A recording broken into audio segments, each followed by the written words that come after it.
and welcome. Today I'm making chocolate sponge cake because, well, who doesn't love chocolate cake? I've already made a start. I've switched my oven on to 200 degrees centigrade, which is 390 Fahrenheit.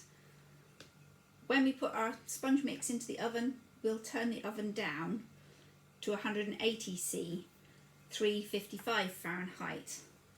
But for the moment it's pre-warming at those higher 200 centigrade temperatures. I've also greased and lined myself a cake tin to put mine into. I'm using a rectangular shaped tin today. I did measure it for you, I've written it down. There we go. 10 inches by 7 inches is my rectangular tin that I like to make this cake in. You could just as easily use a round tin. If you wanted a round cake, obviously you need to use a round tin. This one's 8 inches across. It would be absolutely perfect for making this sponge in. It's quite a deep tin. I'm not sure how high it would rise at the sides. Anyway, I don't need the round one. I'm making a square one. Whatever shape your tin is, when you line it with greaseproof paper, it needs to be one whole sheet of paper.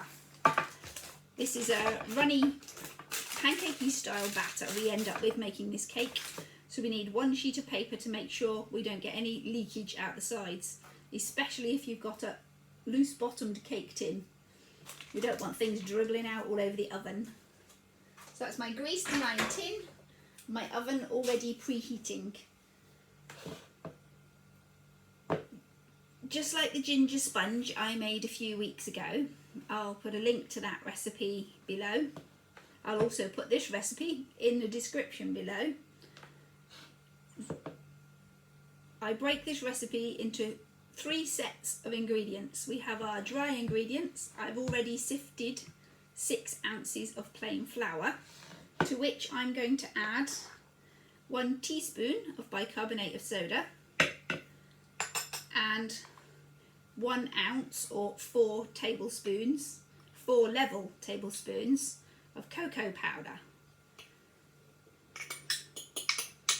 All that chocolate in there, yum. And that's our dry ingredients already in the bowl I'm going to mix my cake in. I'm going to use my electric food mixer with this today. You could mix it by hand, would be absolutely fine. It makes a nice loose batter. It would work quite well with a whisk. The electric mixer makes it really fast. So that's our dry ingredients done. And then we want 5 fluid ounces of milk, to which I'm going to add 1 egg.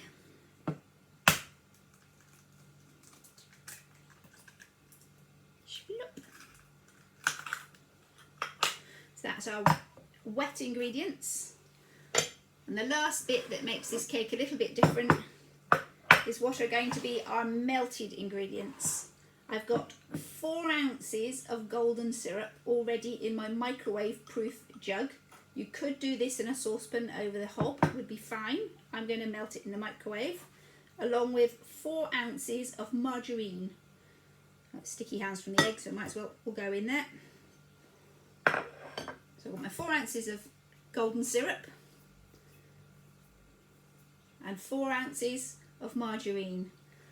And to that I'm going to add 4 ounces of caster sugar. You could use granulated sugar, as long as when we melt it all you make sure everything's dissolved down to a hot runny mixture. Oh, the sugar's sticking in the bowl. There we go. There's our 4 ounces of sugar. So that's us ready to mix our cake together. This I'm going to melt in the microwave to make a hot runny syrup. I'll go and do that now. See you in a minute.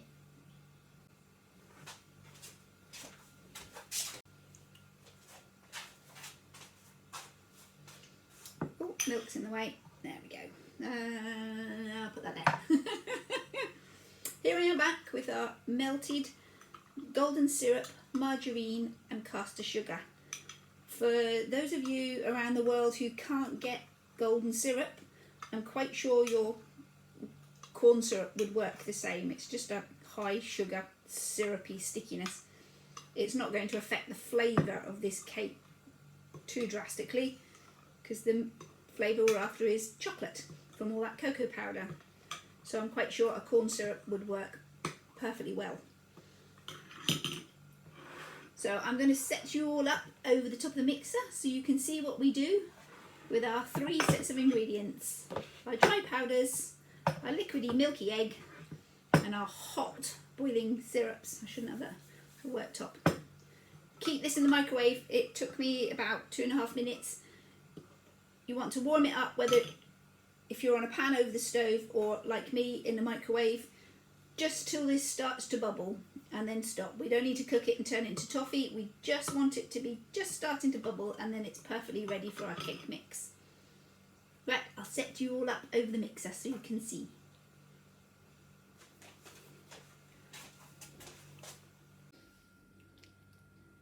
Here we are, all set up over the top of the mixer so you can see what's happening. I'm going to drop my paddles down into my mixing mixer. I've got my dry ingredients already in the bowl, to which I'm going to add our milk and egg mixture. Whisking slowly to start with, because we don't want to be puffing cocoa powder and flour all over the kitchen. If we can avoid that mess, all the better. So very slowly to start.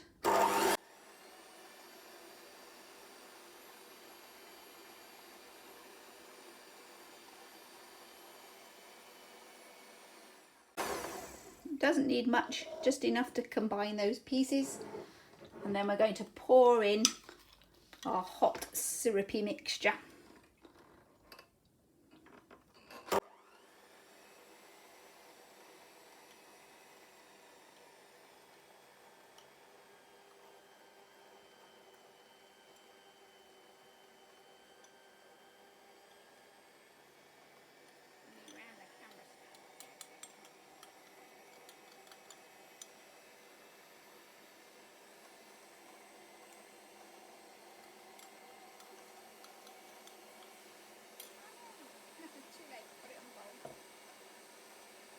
And speed us up.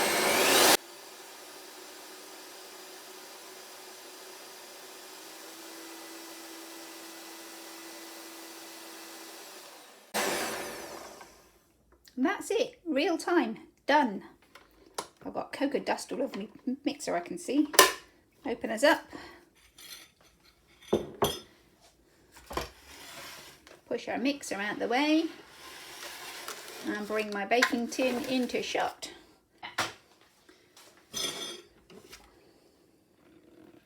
And our runny batter. I don't know if you can see how runny that is. I'm in your way. The hotness of our melted syrups and butter. That's a terrible camera angle for you. I'm very sorry about that.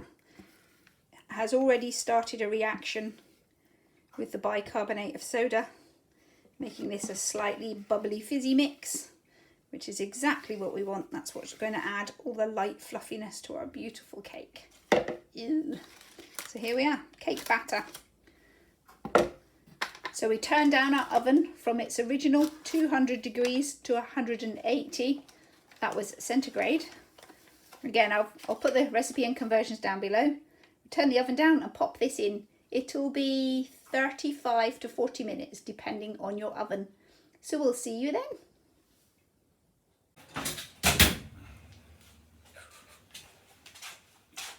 Here we go.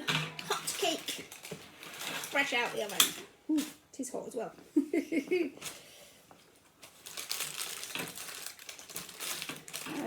Yum. Chocolate cake. Oh, where've we gone? Camera's at the wrong angle. Chop my head off. Right, you can test your cake with a skewer. Comes out clean. You know it's ready and cooked. Also watching for around the edges. It just starts to come away from the edges of the tin. Is a good sign that your cake is ready. I've got 2 kitchen wire racks here. The hot tin on one so I don't melt my work surfaces, and the other one I'm going to put over the top, and flip us over. I've got some handles on this tin, which is quite useful. There we go. And off comes the cake tin, nice and easy. I've got another rack somewhere to put this on. There we go. Oh. Put that there, that's hot. And gently peel off our greaseproof paper. It's coming off slightly better than my ginger sponge did. There we go. That one over there. And then the same as we did to get it out of the tin, wire rack on top and gently flip it over. And there we have a beautiful chocolate sponge.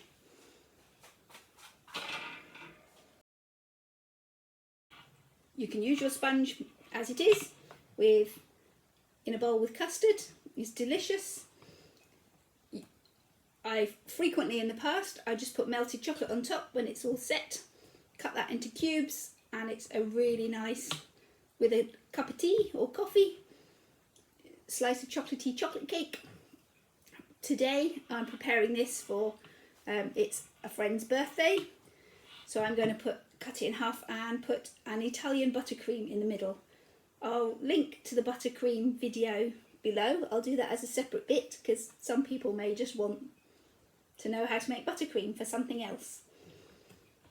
So I'll see you in a moment when when this is cooled and we're ready to put the molten chocolate on top and the buttercream in the middle. Probably about an hour at least, I should think.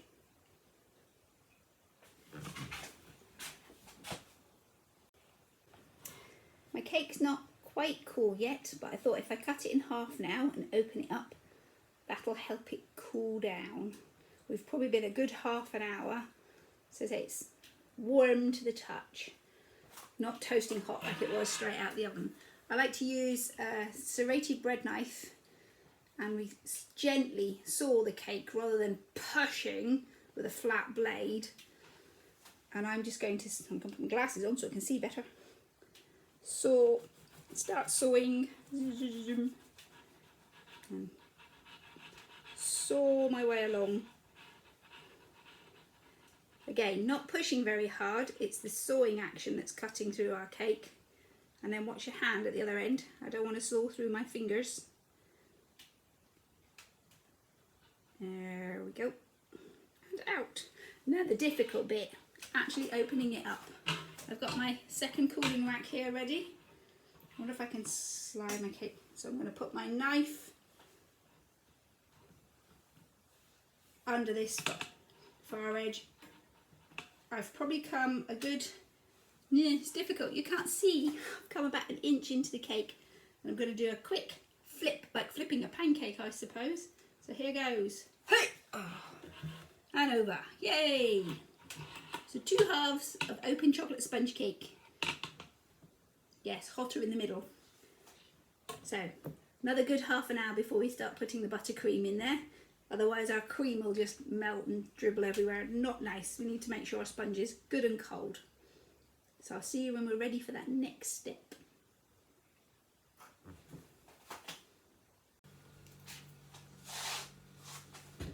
Hello, welcome back. Our sponge cake is now nice and cool. Our lovely Italian buttercream, all whipped and fluffy. So we're ready to assemble and put together. I can hear the air in this cream. Gorgeous. Gorgeous, gorgeous, gorgeous, yummy, lovely. So this is the bottom slice of our cake. I'm going to put the cream on in dollops and then spread it around to meet one sheet. I've probably got a little bit more cream than we're going to need here, but that's okay. I'm sure I'll find another use for it. I don't know, it might all fit. On we go. Let's see. I want to spread it around in little dollops so that if you're trying to scrape it, you're not buttering a slice of bread. You don't want to be breaking up the crumb on your beautiful soft cake. Something else I like about this Italian buttercream is its light, fluffy texture. It's not as harsh as a British buttercream, as in firm and sticky to try and push around on the cake. It's looking lovely. I think I need a knife here. Let's get one. There we go. Scrape that bit off. Nope, I'm going to use all, nearly. Not much, too much, just layer it in. Nice. My bowl's in the way.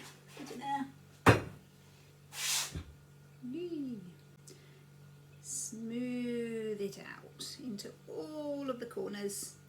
Make sure everybody gets some.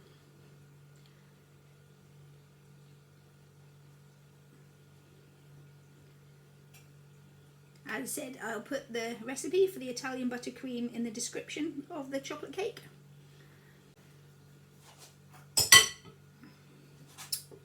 My finger. Now to take, slide this over, there we go, you can't see. Now I've got the top of our cake on this other cake rack. I'm going to put my hand over it to give it support as I tip it off the cooling rack and place myself over the cake and slowly slide out from underneath. There we go, beautiful. Where's my knife? Just level up this cream at the edge. There we go. Now you could just leave it at that. Cut it into squares. Delicious. I've also, while you've been away, I've got 100 grams of dark chocolate that I have melted in my microwave. You could do it on a bain-marie over the stove if you wanted. And I'm going to pour that on the top as well. As I said, somebody's birthday, this is going to be lovely.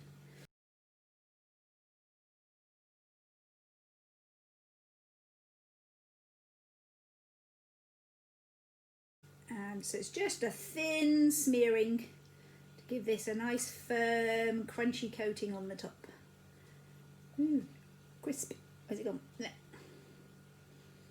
Seal in all that extra chocolatey goodness.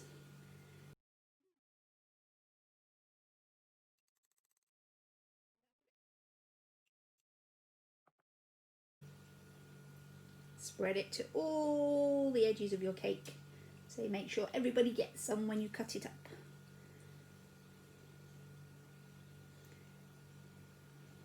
And a swirly pattern on the top. Blub, blub, blub, blub, blub, blub, blub. Bob the spoon around. There. One delicious chocolate creamy cake. Yum. Get it on a fancy plate. Now that'll be fun. I'm going to let this chocolate sit and then put this on a plate and off to my friend's house for a happy birthday. That's it for today. Whatever you do, have fun and enjoy. Bye for now.